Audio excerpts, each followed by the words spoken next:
大家好，我係薩拉，今日想同大家一齊嚟睇下希伯來文嘅字母系統。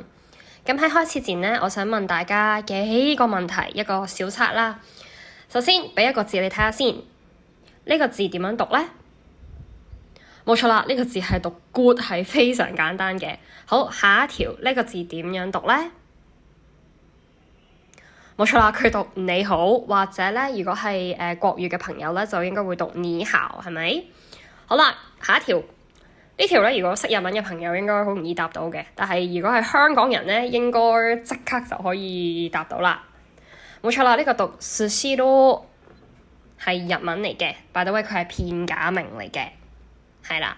好，最後一條啦，重頭戲俾你估下先，呢一個字點讀呢？俾個提示你先，嗱呢一度呢，見到你有4個東西係咪？第一個字呢係 A 嚟嘅，第二個字係 D， 第三個字係 N， 最後嗰個字係你可以當係 Y， 或者呢個情況應該係叫 I 啦。好，俾你估下呢個係咩嚟嘅呢？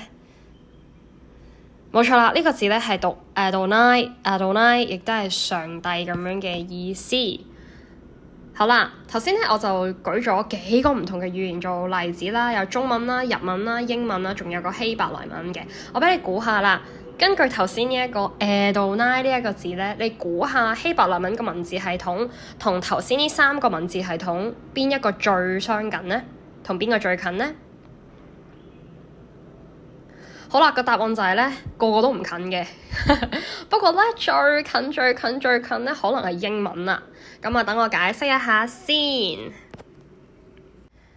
好，其實咧呢度4種語言咧，佢喺 linguistic 即係呢個語言學嚟講咧，其實係4個系統嚟㗎。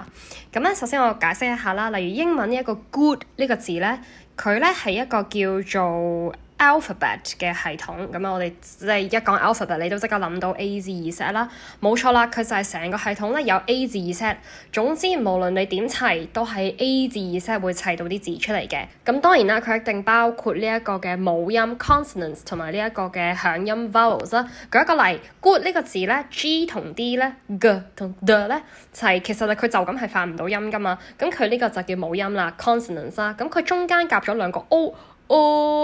咁佢咧係響音係發到出嚟嘅，咁所以夾埋 GOOD 咧就係 good 嗱，咁佢好完整喎，咁啊又係用呢26個 alphabet 字母砌出嚟嘅，呢一個就係alphabet 嘅系統啦，英文就係咁啦，咁好易明白啦。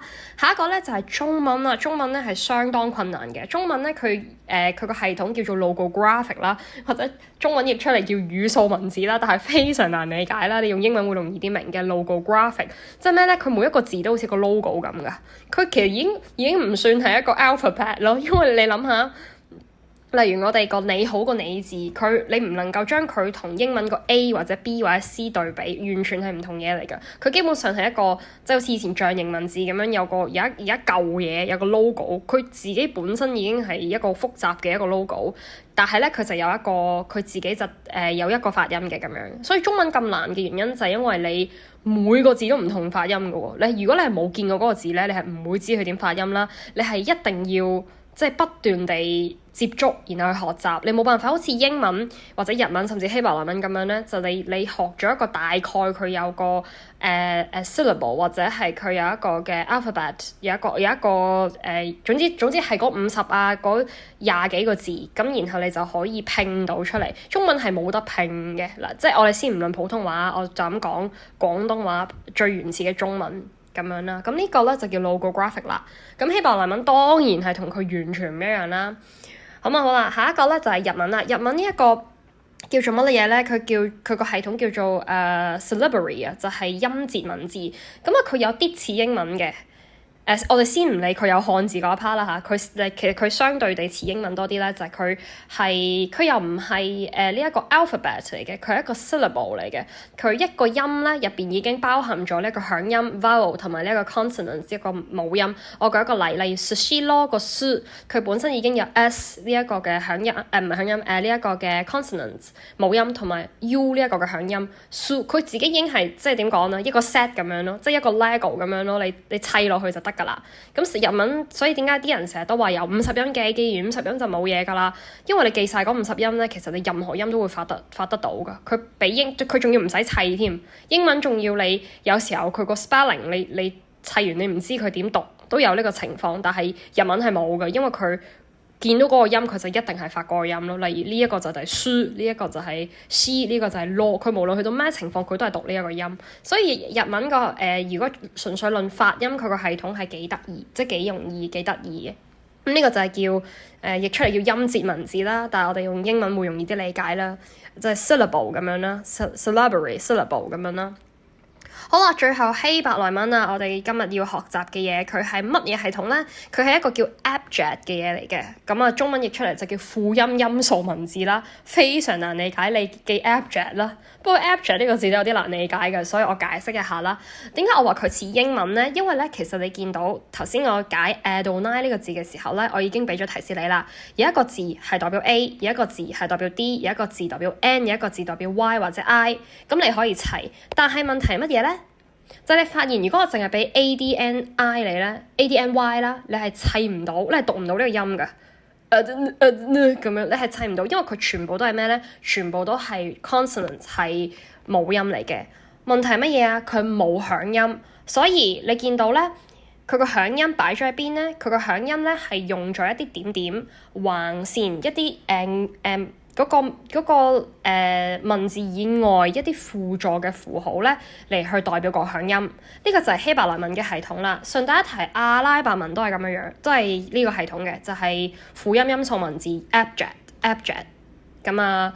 所以點解我話佢相對地咧，佢似英文多少少，因為佢的確咧係有22個所謂嘅字母。但係咧，佢同英文都係唔同嘅，因為佢個響音咧係唔 include， 係唔喺嗰個字母表裡面嘅。你嘅呢啲嘅響音，例如 a、e、o、a、e、i、o、u 呢啲音咧，或者日文嘅話就係 a、e、o 呢啲音咧，佢係要額外用點點嚟表達嘅，所以讀起嚟其實都有啲難嘅，有時候咁樣。但係你明白咗之後咧，你就會發現。其實佢都係讀到咯，至少佢比中文容易讀咯，我覺得。好啦，開咗個場，咁跟住落嚟，我哋要進入正題啦。希伯來文咧，總共有22個呢啲所謂嘅字母嘅，我覺得算係咁噶啦。你諗下，英文有26個，而呢一個嘅日文有即係所謂50個，仲要佢有片假名同埋平假名，即係希伯來文係得22個，只要永遠都係呢22個樣噶啦。另外再加啲點點同埋橫線，咁其實都算係咁啦，都唔係真係想象中咁難嘅咁樣。咁啊，我哋好略嚟講下呢22個係什麼東西啦。好啦，咁啊，佢同一個英文嘅字母表一樣啦，佢即係嗰個字母自己本身有個名嘅，例如我哋會叫呢個做 A， 呢個做 B， 呢個做 C， 但係咧佢實際讀出嚟咧就唔會係A、B、C 咁樣喺嗰個咁樣讀出嚟嘅，佢係呢個就係 b， 呢個係k 咁樣嘅，所以其實希伯來文都有啲似啦。咁但係我講下佢個名先。好啦，第一個係 Aleph， 第二個係 Bet， 第三個係 Gimel， 第四個係 Dalet， 第五個係 Hey， 第六個係 Vav， 第七個係 Zayin， 第八個係 Het， 第九個係 Tet， 第十個係 Yod， 第11個係 Kaf， 第12個係 Lamed， 跟住係 Mem， 跟住係 Nun， 跟住係 Samech， 跟住係 Ayin， 跟住係 Pei， 跟住係 Zadei， 跟住係 Kof， 跟住係 Resh。其實呢個要捲你嘅，但係我捲唔到，要請個意大利人嚟啊。跟住下一個咧就係 Shin 或者 Sin， 佢即係個點點唔同位咧，就係一係就讀 SH， 一係讀 S 嘅。咁啊，但係都係呢個樣嘅。跟住之後咧，最後就係 Taf 啦。OK， 所以咧佢哋就唔係叫 A 字 Z， 佢係叫 Aleph to Taf 咁樣嘅，就係由頭到尾啦，非常之好。好，跟住咧，我哋仲有2個小細節要講咗咧，我哋先會進入一啲例子去解釋嘅。咁啊，第一個咧就係咧有幾位朋友咧係有啲特別嘅，特別在乜嘢咧？佢哋咧有一個叫 final form 嘅嘢嘅，話明係 final 咧，即係佢哋當排喺嗰個成個字嘅最後嘅時候咧，佢會變樣嘅。我舉一個例如咧呢個 calf 咧，佢擺最後咧會係咁樣樣嘅。例如呢個 man 咧，佢擺最後咧會係呢個樣嘅。例如 noon 咧擺最後嘅時候咧，佢會係呢個樣嘅。例如 pay 咧排最後咧，佢會呢個樣嘅。同埋呢個 zadi 咧擺最後會呢個樣嘅。咁有5位朋友係咁，佢總之佢排最尾咧，喺個字嘅最尾咧，佢就會唔同樣噶啦。呢個叫 final form。咁啊冇乜特別嘅，你即係了解下呢樣嘢先。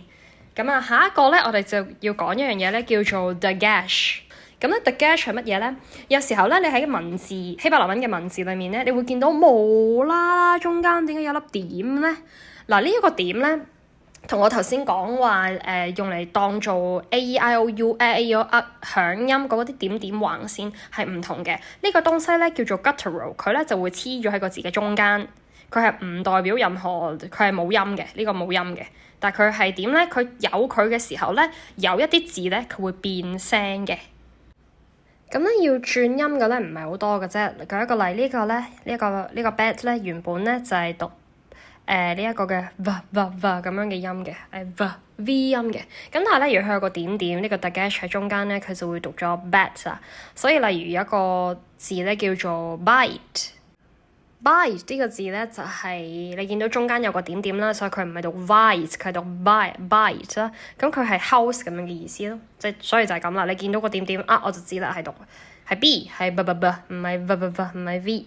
仲有跟住咧就係呢一個嘅 half 啦，本身咧佢係讀呢一個嘅 h 音嘅。例如有一個字叫下咩咧咧，就係呢一個嗱嗰個尾音咁樣啦，有即係喉嚨有啲音啦。咁中文未必有呢個發音嘅，咁啊咁樣聽住先啦。咁但係咧，如果佢有個 dagash 喺呢個中間咧，佢就會變咗 ka 就 k 音啦，清脆啲嘅 k 咁樣咯。咁啊，仲有一個咧就係呢個 pay 啦 ，pay 咧本身就咁咧，就係讀 pay 嘅咁樣。但係咧，如果佢有個點點有個 dagash 喺中間咧，佢就會變咗讀飛啦。但係其實都唔係好明顯嘅。所以我哋你聽住先啦，有機會我哋即係一啲再 advanced 嘅，一啲再詳細嘅，我哋會再討論咯。暫時咁樣聽住先啦。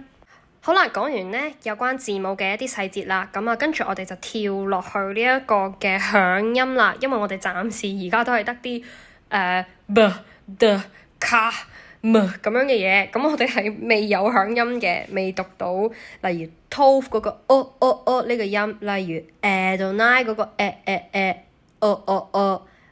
呢啲音係未有嘅，呢啲響音咧就好精彩啦。咁咧係一個全新嘅概念嚟嘅，因為我諗我哋好多人學嗰啲語言咧，響音咧佢係寫得好清楚，或者佢已經係即係文字裡面係有嘅。咁啊，所以我哋一齊嚟學下啦。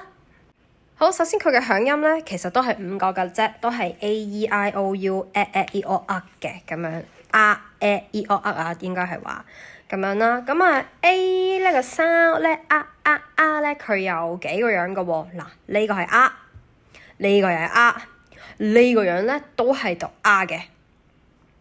咁樣咧有咩唔同咧？詳細我哋唔討論住，好唔好？我哋就係記住呢，總之有呢3個樣。跟住咧呢個 A 咧都有幾個樣嘅喎。嗱，呢個係 A， 呢個又係 A， 呢個樣都係 A 嚟嘅噃。好啦，又係記住先唔好諗，即係有乜嘢唔同咁樣，嗰啲嘢係比較深啲嘅，我哋即係可能遙遠嘅將來再討論啦。跟住就係 I 啦，E 呢個 sound 啦。好，呢個又係 E， 呢個樣又係 E， 係啦。好，應該有人會問啦，咦，點解呢一個 E 佢有一個 consonant， 有一個嗰個母音喺嗰度嘅？咁啊，都係有機會再答你。但係總之佢呢一個咧係一個 set 嚟嘅，呢一個 set 咧係讀 E， 然後下面呢個就咁一個點點咧，佢都係讀 E 嘅。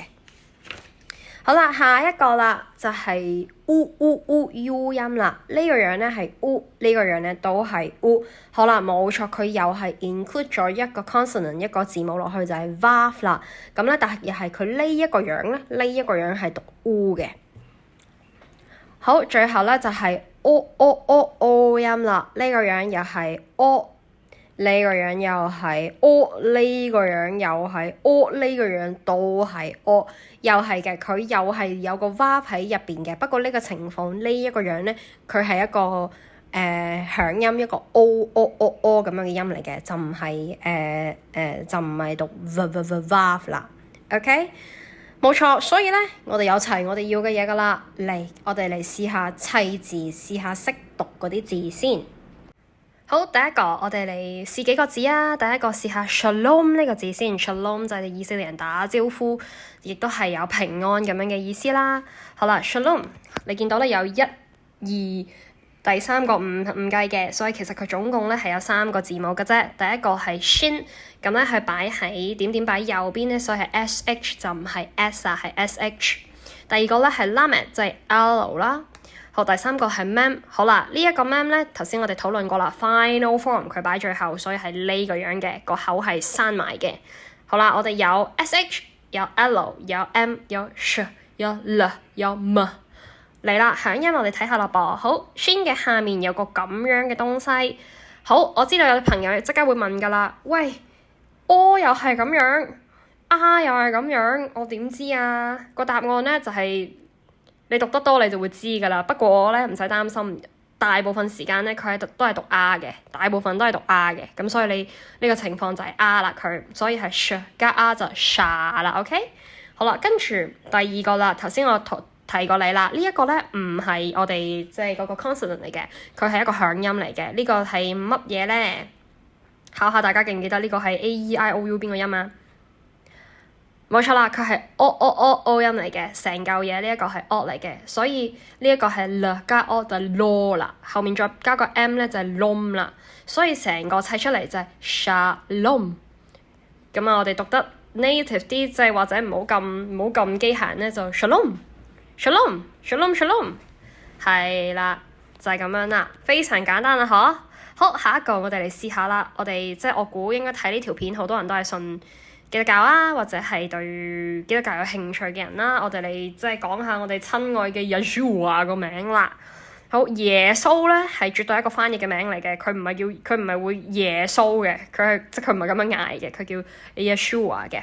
好啦，Yeshua 嚟啦。哎呀，我開咗估添，唔緊要啦，反正大家都識嘅呢個字。好啦，第一個呢一個係 yod， 第二個呢個又係點擺右邊，所以係 shin sh。跟住呢一個唔計嘅，最後有一個，呢個就特別啦。呢個咧叫做 r 言，俾你估下佢讀咩音？大家會以為讀 a 係咪 r 音係咪？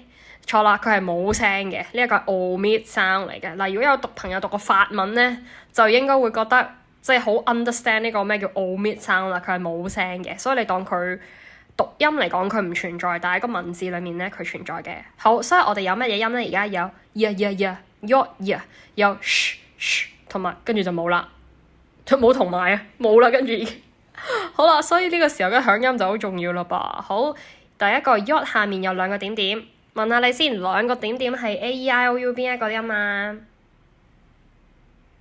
冇錯啦，就係 a 音啦，所以咧加 a 咧就係耶。好啦，跟住呢一個頭先提咗你啦，佢又係唔係 vowel 唔係響音嚟啊？對唔住，佢係 vowel， 佢係響音嚟嘅，佢唔係 consonant 嚟嘅。好啦，呢一個咧係邊一個音咧 ？a-e-i-o-u 嘅。冇錯啦，係讀成嚿嘢咧讀嘅，就唔係讀 vav 啦，記住係嘅。好啦，所以呢一個 sh 加咧就 shu 啦。好，咁我哋已經有Yeshua啦。咁最後個 r 喺邊度嚟咧？冇錯，就係呢一橫線啊！呢一個叫短 r。頭先講過 r 有幾個樣啦，咁佢係其中一個啦，所以呢個係 r 啦。咁啊，呢個由於上面個 r 言咧係唔讀音嘅，你當佢唔喺度啦，所以其實就係 Yeshua。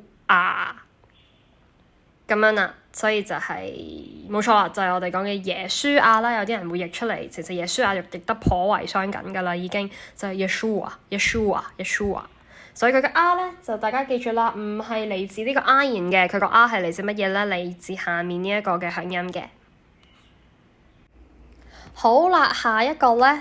咁啊，我哋講完耶穌嘅名咧，我哋又講下呢一個大神嘅名，就係我哋所相信嘅主嘅名啦。咁佢有 N 咁多個名嘅，因為佢即係佢嘅屬性係包羅萬有啊嘛，佢係主嚟噶嘛。咁所以即係我哋講其中一個佢嘅名啦，呢個就係上帝咁樣嘅意思啦，或者神咁樣嘅意思啦，就係讀 Elohim 啦，係啦，我開估咗俾你聽先。Elohim 呢一個字咧，又係有啲特別嘅。點解咧？因為見面到有個 Aleph 咧，呢一個 Aleph 咧，同頭先嗰個 Ayin 一樣咧，又係唔出聲嘅。佢存在嘅啫，不過佢唔出聲，就好似我哋嘅上帝咁，你摸唔到嘅，你都即係所謂我哋用肉耳嘅聲音咧，其實就係肉耳嘅耳朵，我哋聽唔到佢嘅聲音嘅。佢好似係觸摸唔到嘅，但其實佢存在嘅。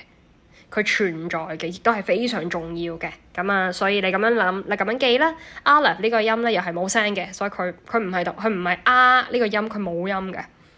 咁樣啦，好啦，所以咧即係我哋唔好理呢個 R 啦。咁我哋數下我哋有乜嘢嘅 consonants 有咩冇音嘞噃。好，第一個 Lamed 即係有 L 音啦。第二個 Hey h。第三個呢一個 Yod 咧唔計㗎，佢係計落去嗰個響音，一陣講啊。咁最後我哋又有個 Mem 啦，又係嚟啦 Final Form 擺最尾嘅，所以佢係閂埋口嘅。就平時係呢一個樣㗎嘛，而家佢就閂埋口啦。好啦，我哋有 L、H 同 M， 點砌到 Elohim 出嚟咧？咁我哋要睇下響音啦。第一個 Aleph 下面。由於 Aleph 咧就係冇音噶嘛，所以佢要靠下面啲點點啦。考下大家先，記唔記得呢一個樣係邊一個音咧？係啦，佢就係 A 音啦。好，所以我哋有 A。好，下一個呢一個點點喺呢一個位係邊一個音咧？係啦，佢係 O 音嚟嘅 O 音。好，最後呢一抽呢一嚿成抽係呢個響音嚟嘅，佢係咩音咧？佢係 E I 音嚟嘅。好啦，所以我哋有 A 有 O 有 E。Elohim 聽到 A O E 啊，嗬，冇錯啦，夾埋 Aleph 冇音，下面有個 A， 跟住 L 加個 O，Lo， 跟住 H I M him Elohim，冇錯啦。即係所以犀利啊！我哋已經睇咗呢個 Shalom、Yeshua 同埋呢一個嘅 Elohim 啦。好啦，而家咧我俾幾個表你，咁啊，你試下讀呢一個字，呢一個字點讀咧？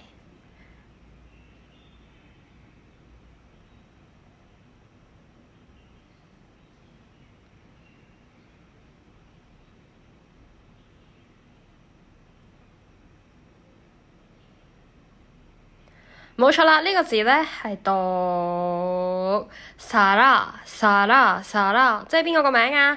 即係我哋親愛嘅撒拉，亦即係我多個名都係呢一個撒拉啦，就係亞伯拉罕個老婆啦。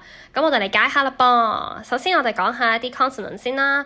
咁你見到頭即係三個音咧，都係唔係響音嚟嘅，都係真係嗰個 consonant， 都係個母音嚟嘅。首先我哋有 shin。Sorry， 對唔住，我哋有 sin 啦，由一個點點擺左邊，所以佢唔係 sh， 佢係 s 喎。有冇朋友搞錯咗咧？有冇朋友讀咗呢個 sha 啦？唔係 sha 啦，人哋係 sa 啦，係啦，所以 s 啦。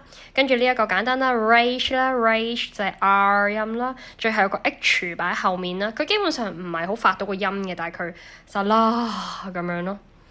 好啦，咁我哋跟住就睇響音啦，非常之簡單啦，兩個都係啊啦，大啊，所以就係沙啦啦，簡單啊嗬。好，我又考多你一條得唔得咧？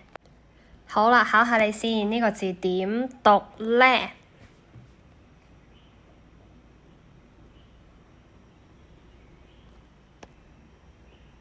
冇錯啦，呢個字非常之簡單嘅，頭尾咧有兩個嘅 consonants 冇音，中間夾住一個嘅音，一個嘅響音，所以咧夾埋就係 t、o 同 v，tof。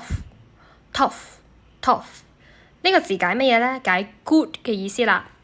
咁咧，如果創世記第一章即係有朋友睇過嘅話咧，成日都上帝會講一句説話，就係佢看為好，呢個好，呢個好，呢個好，呢個都好，除咗第二日之外，日日都好。嗰個好咧就係呢個啦，佢就會講即係咩 key tov 咁樣啦 ，key tov 嗰個 tov 咧就係呢個啦，就係好 good 嘅意思啦，非常之簡單啦。好啦，去到呢度我哋差唔多完啦。不過咧，有心嘅朋友仔咧，我會出一個小測試俾你嘅。咁啊，呢度有一句句子，就係咧聖經嘅第一句，就係創世記嘅第一章第一節，在起初神創造咗天同埋呢一個地。好啦，就係呢一個句子啦。咁咧，朋友可以試下利用呢一個今日學過嘅嘢咧，就試下讀出嚟，睇下你讀唔讀到，睇下你砌唔砌到啦。我建議你咧可以學我咁樣咧，呢一個句子寫出嚟之後咧，你就可以喺上面寫翻佢個 consonant，即係佢個母音係乜嘢。例如呢一個係俾個提示你啦，呢一個係 B 係咪？呢一個係 R 係咪？好啦，跟住之後咧，有啲點點啊剩嗰啲咧，你可以間低佢，然後寫翻個響音，跟住你就砌出嚟啦。嗱，試下唔好 Google，試下自己砌啊！你砌完，我哋翻嚟再對下，咁你就會發現，其實你做得到噶噃，其實係砌得到，你係可以讀到呢一個嘅希伯來文噶噃。咁啊，今日就差唔多啦。咁啊，最後預告一下下堂會講咩啦？下堂我哋會講啲呢一個嘅原文嘅正經嘅希伯來文，即係所謂古希伯來文，或者叫 Biblical Hebrew，就係聖經嘅希伯來文，同埋現代希伯來文有乜嘢嘅唔一樣嘅？因為咧，其實即係越係古老嘅呢一個語言咧 which 中文係非常古老啦，咁希伯來文都係非常古老啦。其實就越係多變化，或者現代同古代嗰個 difference 嗰個唔一樣咧，係都幾大嘅。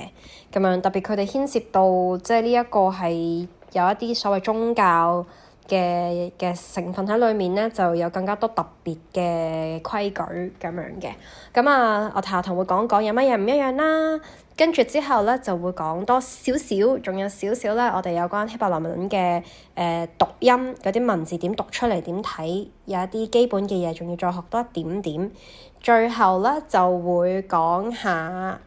當然啦，我哋會繼續對答案啦，下堂又會出少少呢一個嘅測試俾大家啦，同埋會講下呢一個上帝嘅名嘅，即係今次講嘅呢個名咧就係耶和華。如果有啲人聽過 Yahweh 呢一個名咧，就係嗰個啦，我哋會講少少。咁啊，今日就去到呢度啦，多謝大家睇呢個 video，我哋下堂其實唔係下堂嘅，係下一個分享，下一個 video 見啦，拜拜。